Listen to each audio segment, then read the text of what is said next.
Ìràwọ̀ mìíràn tún ti já láwùjọ àwọn òṣèré tíátà. Ikú ti mú ọmọọba Adéwálé Adéyẹmọ lọ ní ọjọ́ Ajé, ọjọ́ 22 oṣù karùn-ún ọdún 2023. Ó ṣeni láàánú pé ìbànújẹ́ olóògbé Murphy Àfọlábí kò tíì tán lára mùtúmùwà tí ọmọọba Adéyẹmọ náà tún dágbére fáyé pé ó dìgbò ṣe.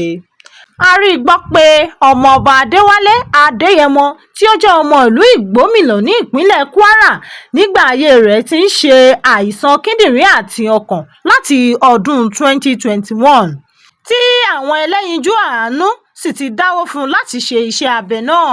Kò pẹ́ púpọ̀ tí ó ṣe iṣẹ́ abẹ tán ní àìsàn náà tún bẹ̀rẹ̀ títí ọlọ́jọ́ fi dé. Kí Elédùà kí ó dúró ti ẹbí, ará àti ojúlùmọ̀ olóògbé. Kí Elédùà dákun dábọ̀ kó bá wa dáwọ́ ibi dúró láàrin mùtúmùwà. Ó dìgbà kan náà.